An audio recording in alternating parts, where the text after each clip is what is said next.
To make the ganache, use a good quality chocolate with at least 54% cocoa mass.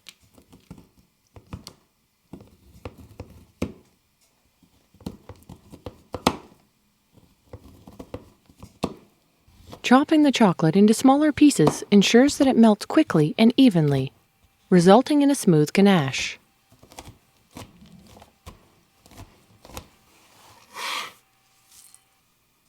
Heat the cream over medium-high heat. Once it comes to a gentle boil, pour over the chocolate and let sit for a few minutes. Then whisk until you reach a smooth consistency. You can see how much thicker it gets. Now add the butter and whisk again until it's fully incorporated. The butter gives the ganache a nice shine and adds a delicious richness. Scrape down the sides of the bowl and then cover to prevent it from forming a skin. Then set aside while you bake the cake.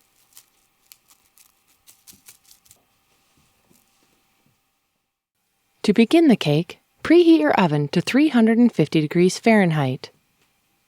Then prepare your baking pans. Spray lightly with oil and press a parchment round onto the base.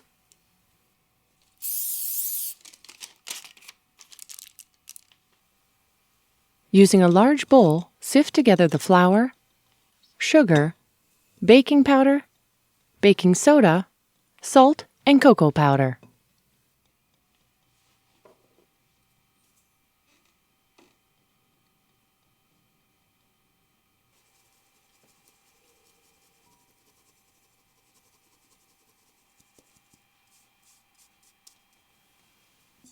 Whisk it a bit to make sure everything is evenly combined.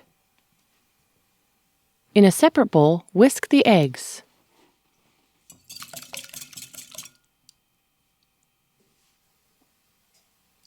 Then add the vanilla, oil, and whisk again.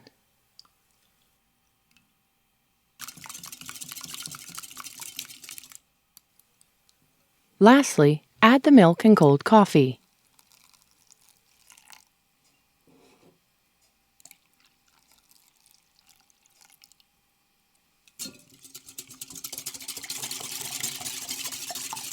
Now pour the wet ingredients into the dry and whisk.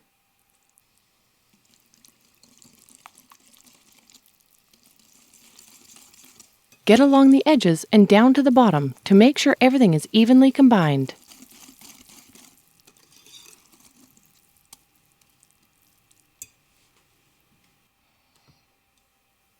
Divide the batter evenly between the baking pans.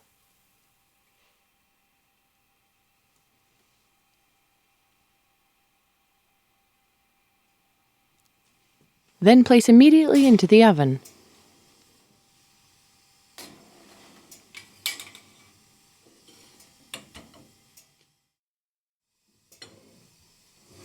Bake for approximately 40 to 45 minutes or until a wooden skewer comes out clean. Remove the cakes from the oven and place onto a cooling rack for about 10 to 15 minutes. Once the cakes have cooled slightly, loosen the edges with a small rounded paring knife. Then flip the cakes out onto the cooling rack.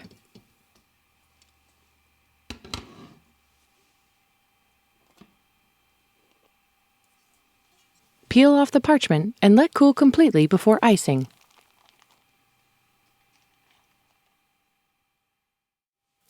To assemble the cake, start with a ganache. There are two ways you can do the ganache. You can whisk it for a minute until it has a silky and spreadable consistency like this, or you can whip it using a mixer.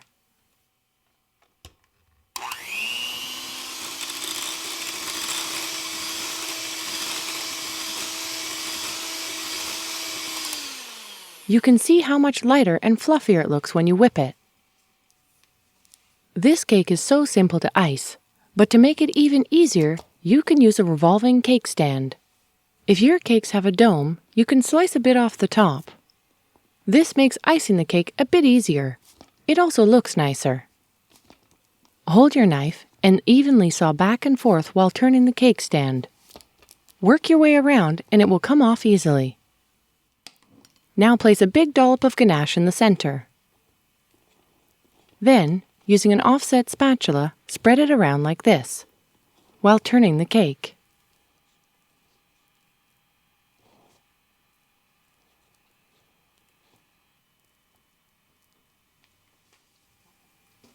Carefully place the second cake on top, crumb side down. You can see how even it is when you cut off a bit from the top.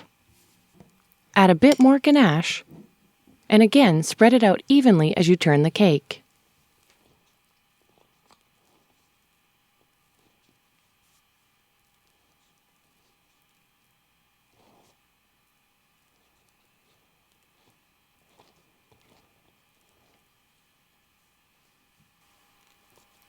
Spread some ganache on the sides and work your way around, holding the spatula at a slight angle while you turn the cake. To prevent crumbs from getting into the fresh ganache, scrape the excess into a separate bowl.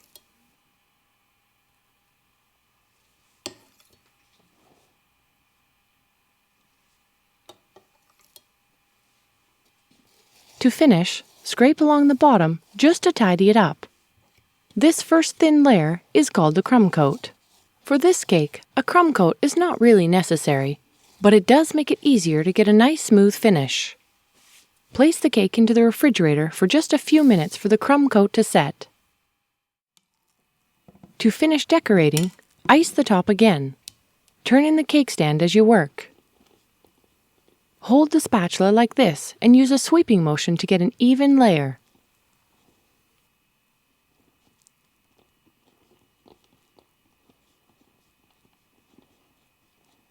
To ice the sides, sort of wiggle the spatula as you turn the cake. Remember, practice makes perfect, so don't worry. It's chocolate cake. It'll taste great no matter what. To finish the top, you can do whatever design you like. Here we are just turning the cake and sort of swirling the ganache.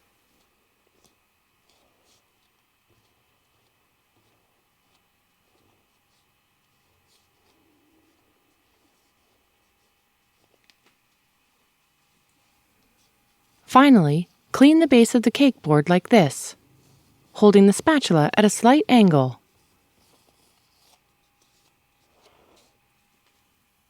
That's it, you're done. Now go for a nice long run, then dive in.